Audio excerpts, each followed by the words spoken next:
ठीक है बच्चों, हमने बात की थी कि उत्पादन के साधन जब लगाए जाते हैं तो जिसके फलस्वरूप उत्पादन क्या होता है, परिवर्तित होता है या उत्पादन होता है। यदि उत्पादन के साधनों में परिवर्तन किया जाता है तो उत्पादन में भी परिवर्तन होता है। तो उत्पादन के साधनों में परिवर्तन से उत्पादन में किस तरीके से परिवर्तन होगा, इसको हम 3 टर्म्स के हिसाब से जान सकते हैं। एक तो है टीपी जिसे हम बोलते हैं कुल उत्पादन, एपी जिसे हम बोलते हैं औसत उत्पादन, और है सीमांत उत्पादन जिसे हम बोलते हैं एमपी। ठीक है बच्चों, ये यहाँ पर लिखा हुआ है कि उत्पादन करने के लिए साधनों की मात्रा में परिवर्तन करते हैं जिससे उत्पादन में भी क्या हो जाता है, परिवर्तन, क्योंकि उत्पादन और उत्पादन के साधनों के बीच में संबंध पाया जाता है। उत्पादन में परिवर्तन के आधार पर विभिन्न प्रकार की अवधारणाएं प्रतिपादित की हैं जो कि निम्न है। पहला है कुल उत्पादन, टोटल प्रोडक्शन, इसे हम टीपी से डिनोट करेंगे। औसत उत्पादन, एवरेज प्रोडक्शन, जिसे हम एपी से उत्पादन डिनोट करेंगे। सीमांत उत्पादन, मार्जिनल प्रोडक्शन, जिसे हम एमपी से डिनोट करेंगे। अब हम इन तीनों के बारे में डिटेल में जानेंगे कि ये तीनों इन तीनों की क्या तो परिभाषाएं हैं और ये तीनों किस प्रकार से एक दूसरे से संबंधित हैं। तो सबसे पहले हम देखते हैं कुल उत्पादन अर्थात टोटल प्रोडक्शन। तो आप भी जानते हैं, नाम से समझ में आ रहा है कि कुल उत्पादन के साधनों के द्वारा जो भी उत्पादन किया जाता है उसे ही हम क्या कहते हैं, कुल उत्पादन कहते हैं। यही डेफिनेशन लिखी हुई है कि निश्चित समय अवधि में उत्पादन के समस्त साधनों से जो उत्पादन प्राप्त होता है उसका जो योग है वही क्या कहलाता है, कुल उत्पादन कहलाता है। जैसे कि हमें मान लें कि हमने उत्पादन के साधन एक लगाया है और उससे जो उत्पादन हमें 5 प्राप्त हुआ, हमने 2 किया तो उत्पादन हमारा 7 हो गया, 3 किया तो हमारा उत्पादन 10 हो गया। तो हमारा जो उत्पादन है वो क्या हो रहा है, देख रहे हो आप कुल उत्पादन, वो जैसे जैसे हम साधनों की मात्रा बढ़ा रहे हैं तो कुल उत्पादन क्या होता जा रहा है, बढ़ता चला जा रहा है।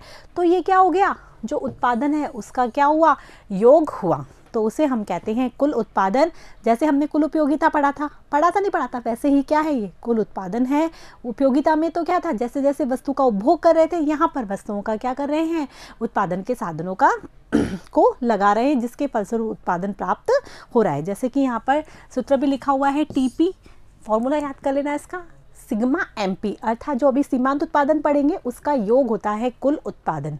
अभी हम एग्जाम्पल जब समझेंगे तो आपको बहुत अच्छे से समझ में आ जाएगा कि किस प्रकार से कुल उत्पादन सीमांत उत्पादन का क्या होता है, योग। और इसका दूसरा जो फॉर्मूला है वो है टीपी बराबर एपी इंटू एल। आप इसको दोनों से ज्ञात कर सकते हैं, कुल उत्पादन को सीमांत उत्पादन का योग करके, और एपी इंटू एल, एल अर्थात परिवर्तनशील साधन जो है उसकी मात्रा से औसत उत्पादन को जो गुणा करके भी हम क्या कर सकते हैं। यहाँ पर परिवर्तनशील साधन एल दे रखा है, एल यहाँ पर श्रम है, ठीक है। परिवर्तनशील साधन कोई भी हो सकता है लेकिन हमने यहाँ पर एल ले रखा है परिवर्तनशील साधन, उसकी मात्रा से गुणा करके हम टीपी ज्ञात कर सकते हैं। एपी क्या है, औसत उत्पादन। तो इस प्रकार से कुल उत्पादन औसत उत्पादन से भी ज्ञात हो सकता है, तो सीमांत उत्पादन से भी ज्ञात हो सकता है। ठीक है बच्चों, जो दूसरा है वो है औसत उत्पादन, एवरेज प्रोडक्शन, जिसको हम एपी भी कहते हैं। तो बच्चों आपने औसत का नाम तो सुना ही होगा, गणित में काफ़ी बार बात होती है कि जो भी दिया होता है हमें संख्या, उसको जोड़कर जितनी संख्या होती है उसका हम भाग लगा देते हैं। यहाँ पर भी औसत उत्पादन कुछ इसी तरीके से है कि कुल उत्पादन में परिवर्तनशील साधन की इकाइयों की संख्या का क्या लगाकर, भाग लगाकर, हम जो परिवर्तनशील कर रहे हैं, साधन जो बढ़ता चला जा रहा है, परिवर्तित होता जा रहा है, उसकी इकाई का से भाग देना है किसमें, जो हमारे पास कुल उत्पादन प्राप्त हुआ है। तो इसका फॉर्मूला सीधे सिंपल आप ही बना सकते हो कि AP बराबर TP इंटू एल। भाई हमने अभी किया था ना कि AP into L is equal than TP, यही किया था। तो यदि हमें AP ज्ञात करना है तो हम क्या करेंगे, TP में हम L का डिवाइड कर देंगे। तो ये इसका क्या हो गया, फॉर्मूला हो गया कि हमें क्या करना होगा, कुल उत्पादन में श्रम की इकाई का भाग देने पर औसत उत्पादन प्राप्त किया जाता है। अब अगला आता है सीमांत। सीमांत उत्पादन, मार्जिनल प्रोडक्शन, एमपी। तो बच्चों सीमांत का तो नाम जब भी आता है तो आप हमेशा ये कहेंगे एक अतिरिक्त से कुल में होने वाला परिवर्तन। तो लिख लो इसको भी कि एक अतिरिक्त इकाई उत्पादन के साधन या परिवर्तनशील साधन की मात्रा को परिवर्तित करने पर, एक उत्पादन के साधनों की मात्रा को परिवर्तनशील करने पर जो कुल उत्पादन में परिवर्तन होता है वही क्या कहलाता है, सीमांत उत्पादन कहलाता है। ये लिखा है किसी परिवर्तनशील साधन की मात्रा में एक इकाई का परिवर्तन, एक इकाई का देखना है, एक अतिरिक्त इकाई का परिवर्तन किया किसमें, परिवर्तनशील साधन की मात्रा में, ठीक है। तो उससे किसमें होने वाला परिवर्तन, कुल उत्पादन में होने वाला परिवर्तन सीमांत उत्पादन कहलाता है। तो आप इसकी तो फॉर्मूला बना भी सकते हैं कि परिवर्तनशील साधन क्या था हमारा L, तो उसमें हमने एक इकाई परिवर्तन किया जिसके फलस्वरूप किस में परिवर्तन हुआ, कुल उत्पादन में परिवर्तन हुआ, वही कहलाता है हमारा MP, सीमांत उत्पादन। और इसका जो दूसरा फॉर्मूला है, जैसे हमने कुल उपयोगिता के संदर्भ में भी देखा था TUN माइनस TUN-1, तो इसी प्रकार से इसका दूसरा फॉर्मूला क्या बनेगा, MP बराबर TPN माइनस TPN-1, अर्थात कि जो अभी हमें जो कुल उत्पादन जो प्राप्त हो रहा है अभी n इकाई से, उसमें से हमें जो पुराना जो उत्पादन प्राप्त हुआ था, जो उससे पिछली इकाई से जो उत्पादन प्राप्त हुआ n-1 से, उसको दोनों को माइनस करना है, तो ये हमें प्राप्त हो जाएगा सीमांत उत्पादन। ठीक है बच्चों, अब इसको हम यदि एक चार्ट के द्वारा, एक सारणी के द्वारा समझ लें तो आपको अच्छे से समझ में आ जाएगा। उदाहरण देखते हैं इसका। देखो बच्चों, यहाँ पर जो बात हो रही है अल्पकाल की ही बात हो रही है, क्योंकि TP, AP, MP में क्या रिलेशन है, TP, AP, MP वक्र कैसे होते हैं, इसको हम अल्पकाल में ही देखते हैं। तो यहाँ भूमि साधन है जो कि क्या है, अल्पकाल में स्थिर होता है, तो 5 5 5 5 भूमि क्या है, स्थिर है। जो परिवर्तनशील साधन है वो है हमारा L, अर्थात श्रम, ठीक है, जिसको कि हम परिवर्तित करके उत्पादन को बढ़ा सकते हैं। तो श्रम की इकाई हमने बढ़ा दी 1 2 3 4 5 5 7, ठीक है, ये 5 नहीं बेटा, यहाँ पर रहेगा 6, तो 1 2 3 4 5 6 7, तो इस प्रकार से हम श्रम की मात्रा को बढ़ाकर उत्पादन अधिक प्राप्त करना चाह रहे हैं।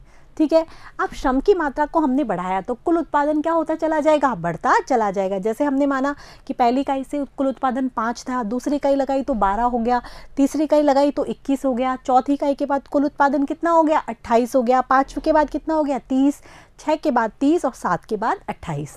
इस तरीके से कुल उत्पादन क्या हुआ, जो इकाइयों को बढ़ाने से क्या हुआ, बढ़ता चला गया। अब कुल उत्पादन में भी आप कुल उपयोगिता की तरह देखोगे, देखो कि पहली इकाई लगाने से कितना हुआ, 5, दूसरी से 12, तीसरे 21, 4 से 28, 5 से 30, अब 6 पे क्या हुआ, 30 का 30 ही रह गया, मतलब अधिकतम बिंदु पहुंच गया। और जब हमने 7वीं इकाई लगाई तो उत्पादन घटने लग गया। जैसे कुल उपयोगिता में भी था ना कि जैसे जैसे हम वस्तुओं का उपभोग करते हैं तो कुल उपयोगिता बढ़ती चली जाती है, फिर अधिकतम होती है, फिर घटने लगती है। वैसे ही हम कुल उत्पादन में देख रहे हैं कि जैसे जैसे हम परिवर्तनशील साधन की इकाई में परिवर्तन करते हैं, बढ़ाते हैं उसको, तो क्या होता है, कुल उत्पादन प्रारंभ में बढ़ता हुआ होता है, फिर क्या होता है, अधिकतम हो जाता है और उसके बाद घटने लगता है। आ रहा है बच्चों समझ में? तो इस तरीके से ये हो गया कुल उत्पादन, जिसे हम कहते हैं TP। अब इसमें भी आप ट्रेंड देखोगे ना तो आपको समझ में आएगा कि देखो 5 से 12 कितना उत्पादन बढ़ा, 7, 12 से 21 कितना उत्पादन बढ़ा, 9, 21 से 28 कितना उत्पादन बढ़ा, 7, 28 से 30 2, 30 से 30 0 और 30 से 28 -2। यहाँ पर इसका ट्रेंड देखिए कि पहले तो कुल उत्पादन 7 9 9 7 आ रहा है, 7 और 9 अर्थात बढ़ती दर से बढ़ रहा है। समझ में आ रहा है? बढ़ तो रहा है भाई, 7 ये 12 21 28 30 बढ़ तो रहा है, लेकिन प्रारंभ में तो बढ़ती दर से बढ़ रहा है, 7 से 9 हुआ, फिर बाद में 9 से 7 मतलब 7 ही बढ़ा केवल, फिर इसके बाद 2 ही बढ़ा केवल, तो घटती दर से बढ़ रहा है। प्रारंभ में तो उत्पादन बढ़ती दर से बढ़ रहा है, उसके बाद घटती दर से बढ़ रहा है, और उसके बाद यहाँ 30 पे हो गया अधिकतम, और उसके बाद क्या होता है, कुल उत्पादन घटने लगता है। तो इसका डायग्राम बच्चों हम इस तरीके से बनाएंगे, अच्छे से समझ लेना, इस तरीके से TP ये क्या बताता है कि प्रारंभ में जो कुल उत्पादन है वो ऐसे होगा, उत्तल होगा, मतलब बढ़ती दर से बढ़ रहा है, और उसके बाद जो बढ़ेगा वो बढ़ेगा अवतल, अर्थात घटती दर से बढ़ रहा है, और उसके बाद यहाँ पर हो गया अधिकतम, और उसके बाद घटने लगता है। तो यहाँ पर जो उत्तल होता है वो तो बताता है, ये कुल उत्पादन वक्र उत्तल है ना, तो इसका मतलब क्या बता रहा है, ये बढ़ती दर से बढ़ रहा है। और इसके बाद कैसा हो गया, अवतल हो गया ना, तो ये बता रहा है घटती दर से बढ़ रहा है। ये तो हो गया आपका उन्नतोदर और इसके बाद हुआ है नतोदर। तो इन नतोदर और उन्नतोदर के बीच का जो पॉइंट है इसे हम बोलते हैं मोड़ का बिंदु।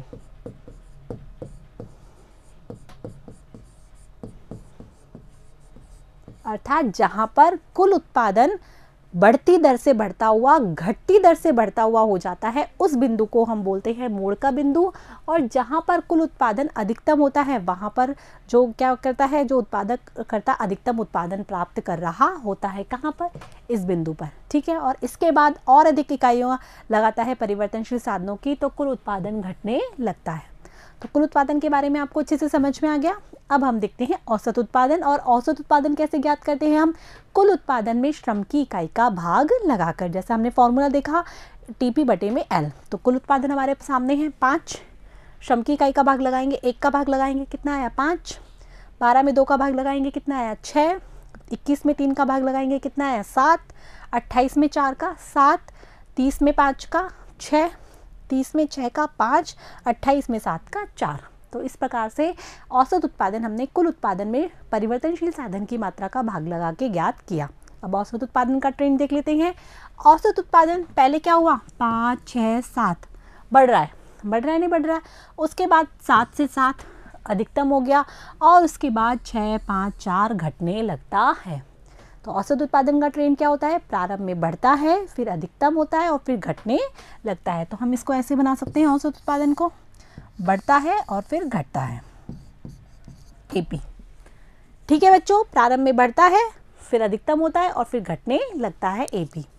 अब हम देखते हैं सीमांत उत्पादन, जिसे एक अतिरिक्त परिवर्तनशील साधन की मात्रा को बढ़ाने पर कुल उत्पादन में परिवर्तन के रूप में देखा जाता है। एमपी बराबर डेल्टा टीपी बटे में डेल्टा एल, यही हमने चर्चा की थी। तो हम देखते हैं कि पहली इकाई के बाद कितना परिवर्तन हुआ है, 5 का परिवर्तन हुआ है, तो एमपी हो गया 5। उसके बाद दूसरी इकाई लगाने के बाद 7 का परिवर्तन हुआ, जो हमने क्या किया था ना 5 से 12 कितने का परिवर्तन हुआ, 7 का। उसके बाद 2 से जब 3 लगाई तो कितने का परिवर्तन हुआ, 9 का। फिर 21 से 28 7 का, 28 से 20 2 का, 30 से 30 0 और 30 से 28 हुआ तो -2 का परिवर्तन हुआ। अर्थात कुल उत्पादन में जो परिवर्तन हमने यहाँ लिखा था ना, वही क्या है, सीमांत उत्पादन है। अब सीमांत उत्पादन के रूप में देखते हैं। तो सीमांत उत्पादन जो है वो प्रारंभ में क्या होता है, 5, 7, 9 बढ़ रहा है। ठीक है, 5, 7, 9 क्या हो रहा है, बढ़ रहा है। और उसके बाद 7, 2 घटने लग गया और उसके बाद वो हो गया 0 और बाद में हो गया ऋणात्मक। जैसे सीमांत उपयोगिता थी, प्रारंभ में बढ़ती हुई होती है, फिर अधिकतम होती है और उसके बाद नहीं, सीमांत उपयोगिता हमेशा से घटती हुई होती है।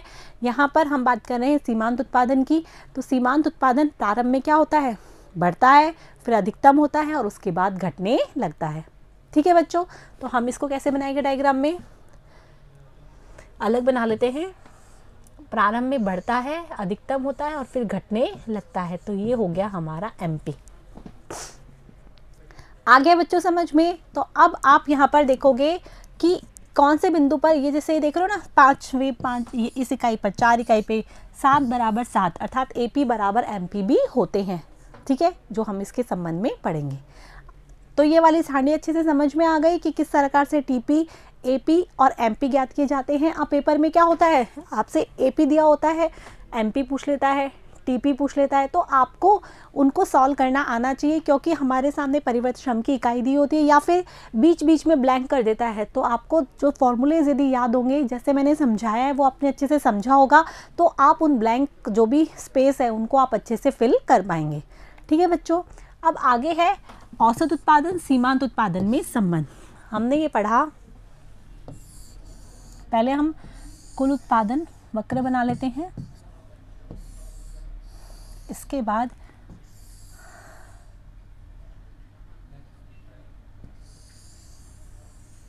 देखो बच्चों, डायग्राम बहुत सावधानी से और बहुत अच्छे वाले बनाने हैं, ऐसे नहीं आपके डायग्राम्स में गलती की करें।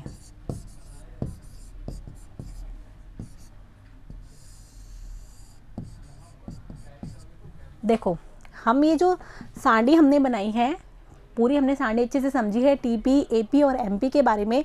उसके आधार पर हमें थोड़े से संबंध देख लेते हैं कि जब हम देख रहे हैं कि टीपी है, ये बच्चों ऐसे बनेगा,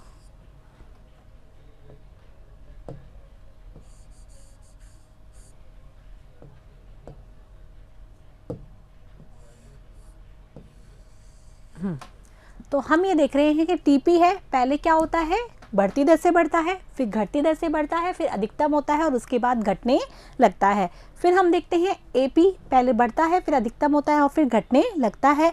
फिर देखते हैं एमपी, पहले बढ़ता है, अधिकतम होता है, घटने लगता है, शून्य होता है और फिर ऋणात्मक होता है। तो हम क्या देख रहे हैं, जहाँ पर टीपी अधिकतम होता है वहाँ पर एमपी क्या होता है, शून्य होता है। जब टीपी घटने लगता है तो एमपी ऋणात्मक होता है। इस बिंदु पर एपी बराबर क्या होते हैं, एमपी होते हैं। ठीक है बच्चों, तो ये डायग्राम आपको अच्छे से समझ में आ गया, जो कि हमने इस सारणी के हिसाब से बनाया है कि टीपी का क्या ट्रेंड रहता है, एमपी का क्या ट्रेंड रहता है और एपी का क्या ट्रेंड रहता है। अब आगे के लिए हम पढ़ेंगे औसत उत्पादन और सीमांत उत्पादन में संबंध। ये हमारा है औसत उत्पादन और ये हमारा है सीमांत उत्पादन में संबंध। तो हम इसको देख लेते हैं कि जब एपी बढ़ता हुआ है तो एमपी भी क्या है, बढ़ता हुआ है, लेकिन एमपी के बढ़ने की दर एपी के बढ़ने की दर की तुलना में अधिक है। एपी तो नीचे है जबकि एमपी क्या है, ऊपर है। आ रहा है बच्चों समझ में कि जब औसत उत्पादन बढ़ता है तो सीमांत उत्पादन भी बढ़ता है, लेकिन सीमांत उत्पादन के बढ़ने की दर औसत उत्पादन के बढ़ने की दर की तुलना में अधिक होती है।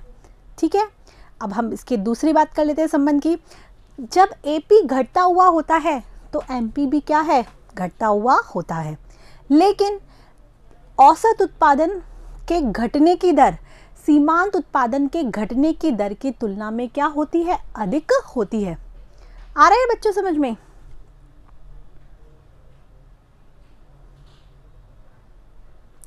लेकिन औसत उत्पादन के घटने की दर सीमांत उत्पादन के घटने की दर की तुलना में कम होती है, अर्थात सीमांत उत्पादन है वो अधिक दर से घट रहा है। आ रहा है बच्चों समझ में? वापस रिवाइज कर देते हैं कि भाई जो सीमांत उत्पादन है वो बढ़ भी अधिक दर से रहा है और घट भी अधिक दर से रहा है। आप इसको सिंपली ऐसे भी लिख सकते हैं, दोनों की तुलना करके जब औसत उत्पादन और सीमांत उत्पादन दोनों बढ़ते हुए होते हैं तो सीमांत उत्पादन के बढ़ने की दर औसत उत्पादन के बढ़ने की दर की तुलना में अधिक होती है। जब औसत उत्पादन और सीमांत उत्पादन दोनों घट रहे होते हैं तो सीमांत उत्पादन के घटने की दर औसत उत्पादन के घटने की दर की तुलना में अधिक होती है, अर्थात सीमांत उत्पादन अधिक दर से ही बढ़ता है और अधिक दर से घटता है। और जो तीसरा संबंध है इसका वो है जब औसत उत्पादन अधिकतम होता है तब एपी बराबर एमपी, अर्थात औसत उत्पादन बराबर सीमांत उत्पादन होते हैं।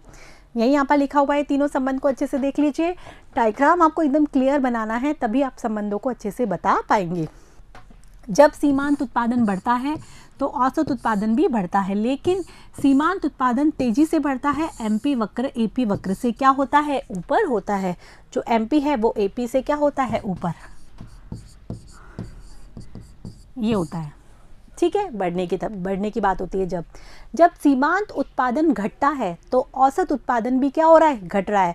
जब सीमांत उत्पादन घट रहा है तो औसत उत्पादन भी घट रहा है, लेकिन सीमांत उत्पादन तेजी से घटता है, अर्थात एमपी वक्र एपी वक्र से क्या होता है, नीचे। अर्थात यहाँ पर क्या होता है, एपी ज़्यादा होता है किससे, एमपी से।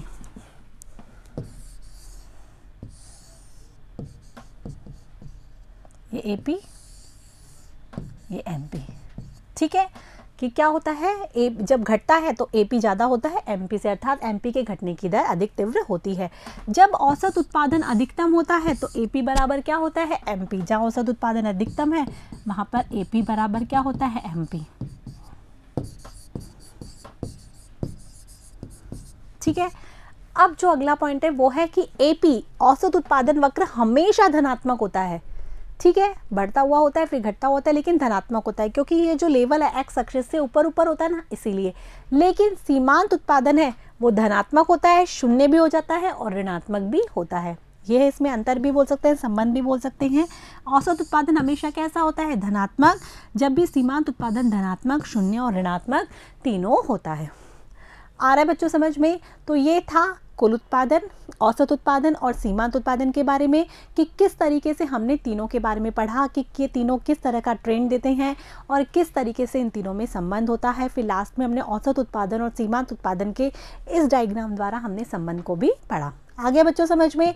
तब तक के लिए आपको कुल उत्पादन, औसत उत्पादन और सीमांत उत्पादन की परिभाषा, इसके जो मैंने सारणी समझाई है उसको और डायग्राम, इसको अपनी कॉपी में नोट करना है, अच्छे से समझना है, पढ़ते रहना है, बढ़ते रहना है।